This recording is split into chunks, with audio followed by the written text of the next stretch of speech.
돌봄 교실에 다니는 초등학생들이 과일 간식을 지원받을 수 있는 법적 근거가 마련됐습니다. 그러나 정부 예산안은 전혀 늘지 않은 탓에 당장 내년부터 사업을 확대하기는 쉽지 않아 보입니다. 각 지자체들이 환경 문제를 개선하겠다면서 축산업 규제를 강화하고 나섰습니다. 가축 제한구역도 대폭 강화된 데다가 기존 축사를 개축하거나 다시 신축할 수 없도록 명시했습니다. 최저임금 인상으로 농가의 경영 부담이 크게 늘어날 것으로 보입니다. 이런 상황에서 최저임금위원회에 농업계 대표를 포함해야 한다는 목소리가 높습니다. 농식품부가 내년부터 농촌 공동체 회사에 대한 지원을 늘리겠다고 밝혔습니다. 39세 이하의 청년을 고용하는 농촌 공동체 회사에는 인건비의 최대 100%를 지원합니다.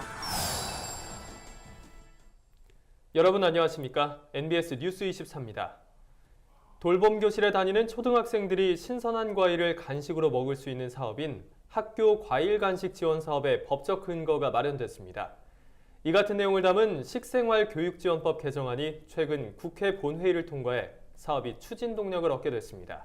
그런데 정부 예산안은 전혀 늘지 않은 탓에 내년에 과일 간식 사업을 확대하기는 쉽지 않을 것으로 보입니다. 김인경 기자의 보도입니다. 경기 평택 과수농협의 산지 유통센터. 갓 수확한 배의 입고와 선별 작업이 한창입니다. 이곳에서 정성스레 선별된 배, 사과 등 고품질 과일은 농협 안성농식품 물류센터로 보내집니다. 물류센터에서는 과일을 깨끗이 씻고 먹기 좋게 잘라서 포장해 컵과일로 만듭니다. 이렇게 만들어진 신선한 조각 과일은 경기도 내 초등학교에 간식으로 무료 공급됩니다. 농식품부는 지난 5월부터 초등학교 돌봄 교실을 이용하는 학생들에게 과일 간식을 무상으로 공급하고 있습니다. 과일 간식은 맞벌이 가정 등 가정에서 간식을 챙겨주기 어려운 여건에 초등학생에게 제공됩니다. 9월부터는 전국에서 사업이 진행돼 현재 전국 4,968개 초등학교에서 21만여 명이 과일 간식을 먹고 있습니다. 이 사업을 통해 어린이들이 올바른 식습관을 갖게 돼 건강하게 성장하는 것은 물론이고 과일 소비 확대로 농가 소득 증대와 과수산업 발전에도 크게 기여하고 있다는 평가입니다. 이 과일 간식 지원 사업이 확대될 수 있는 법적 근거도 마련됐습니다. 지난해 6월 김현권 더불어민주당 의원이 대표 발의한 식생활교육지원법 개정안이 최근 국회 본회의를 통과한 겁니다. 하지만 현장의 기대와 달리 내년에 과일 간식 사업을 확대하는 일은 쉽지 않을 전망입니다. 농식품부는 내년 과일 간식 지원 대상을 초등학교 정규학급 1, 2학년 학생 89만 명으로 확대하기 위해 관련 예산 272억 원을 신청했지만 정부 예산안에는 올해와 같은 72억 원만 반영됐기 때문입니다. 재정당국은 농식품부가 아닌 교육청이 지방교육재정교부금을 들여 사업을 진행하면 된다는 등의 이유로 예산 확대에 제동을 건 것으로 파악됩니다. 그러나 지방교육재정교부금만으로 사업을 진행하면 여건에 따라 교육청별로 사업 규모가 달라질 수 있고 사업 추진 전 이미 농식품부가 주관하기로 결정난 사항인 만큼 전문가들은 농식품부의 관련 예산이 뒷받침돼야 한다고 강조했습니다. NBS 뉴스 김인경입니다. 각 지자체들이 조례 개정을 통해 축산업 규제를 강화하고 나섰습니다. 이에 축산농가들은 축산업의 존립 기반을 위협하는 조치가 아니냐며 강하게 반발하고 있습니다. 최근 충남 홍성군이 축산 분유로 인한 악취 등 환경 개선을 근거로 가축 제한구역을 강화하는 내용의 조례 개정안을 입법 예고하면서 논란이 일고 있습니다. 홍성군 조례 개정안에는 주거 밀집 지역의 기준을 기존 주택간거리 100m 내 12가구에서 7가구 미만으로 강화하는 내용을 담고 있는데 이는 환경부가 권고한 주거 밀집 지역의 기준보다 규제 강도가 높습니다. 강원 철원군의 축산농가들은 더 큰 위기에 놓였습니다. 철원군은 가축 사육 제한구역을 대폭 확대했을 뿐만 아니라 기존 축사의 개축이나 재축, 수선도 할 수 없도록 명시했습니다. 따라서 기존의 가축을 사용하던 농장이 노후화되면 그대로 문을 닫아야 하는 실정인 겁니다. 이에 축산농가들은 생존권과 축산업의 존립을 위협하는 조치라며 거세게 반발하고 나섰습니다.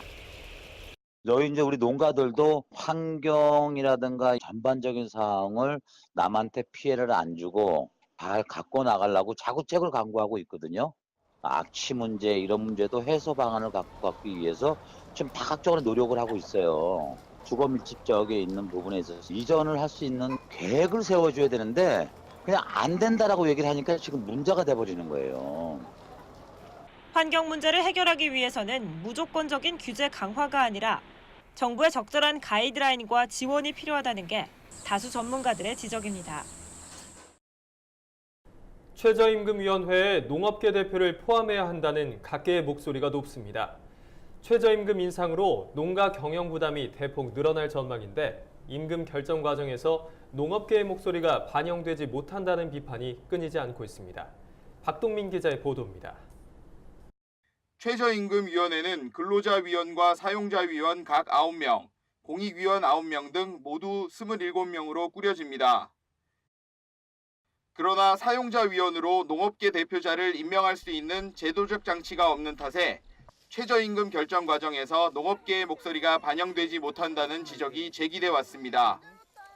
2019년 최저임금은 시간당 8,350원으로 올해보다 10.9% 올랐습니다.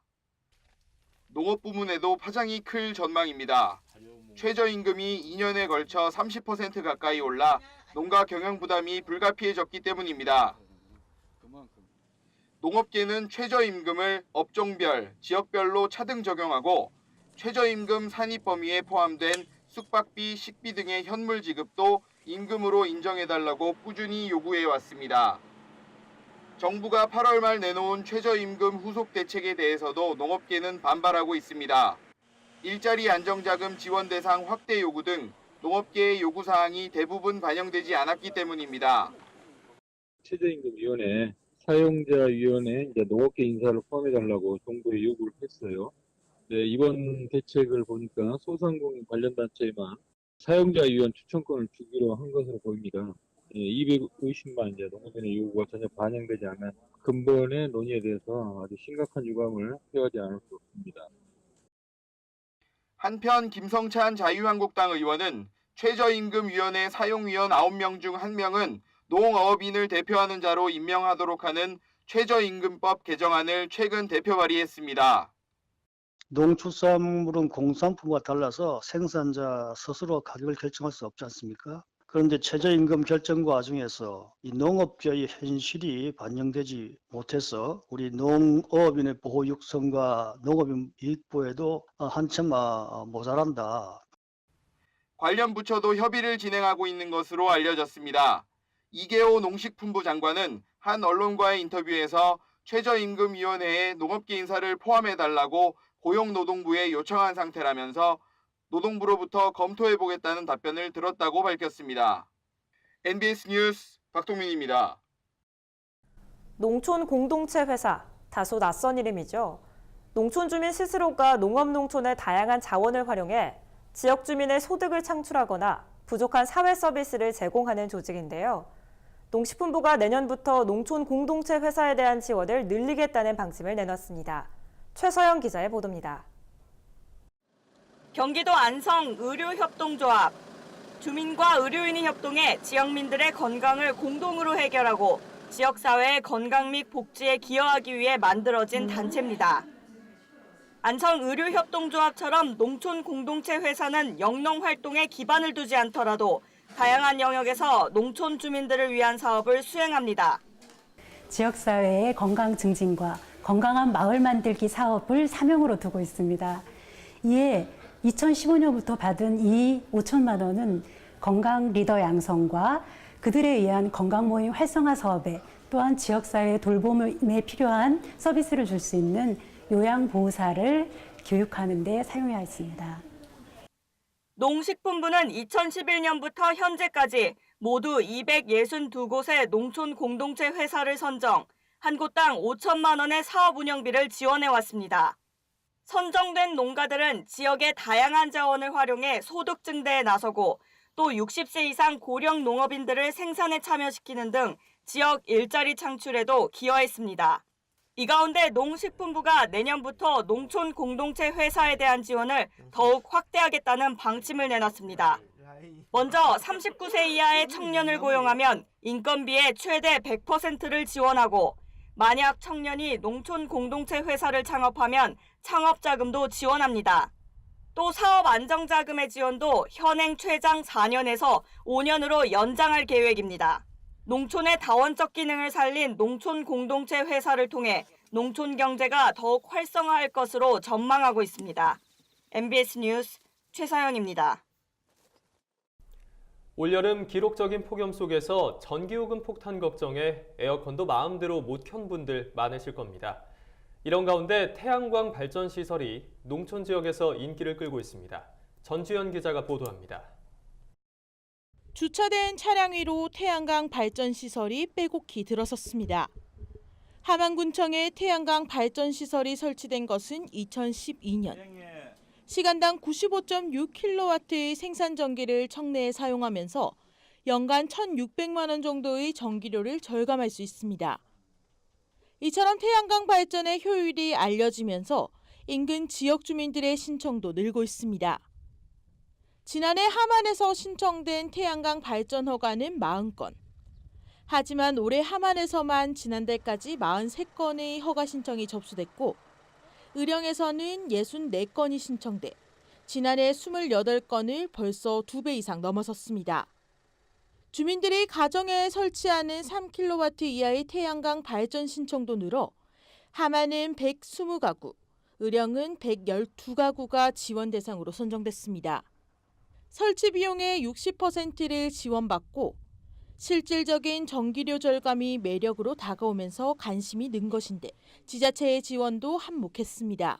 저희 군은 다른 자치단체보다 태양광 설치 허가 기준이 좀 많이 완화되어 있는 그런 상황입니다. 그래서 아마 저희 군의 태양광 사업 신청이 집중적으로 한 신청이 안 되었나 그렇게 보고 있습니다.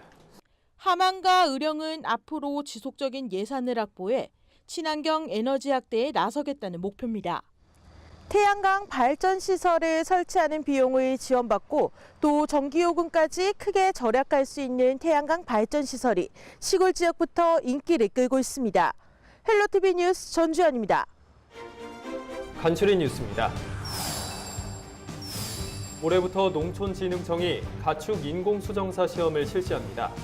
시험 과목은 축산학개론과 축산법, 가축 번식학 등으로 이루어지며 각 과목당 40%, 전 과목 총점 60% 이상을 얻어야 합격할 수 있습니다. 기상청이 가뭄특위 기상연구센터를 열고 본격적인 운영에 들어갔습니다.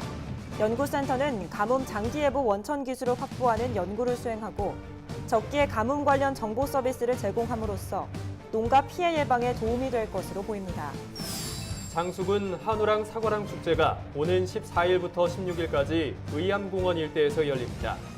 한우랑 사과랑 축제는 레드컬러 농특산물을 테마로 농촌의 다양한 문화를 체험할 수 있는 프로그램이 진행됩니다.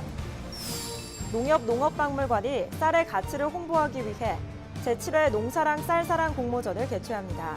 이번 공모전은 우리의 소중한 농업 문화와 쌀의 가치를 널리 알리기라는 주제로 진행되며 참가를 희망하는 사람은 농업박물관 홈페이지에서 접수할 수 있습니다. 저희가 준비한 소식은 여기까지입니다. NBS 뉴스 24 마칩니다. 함께해 주신 여러분 고맙습니다.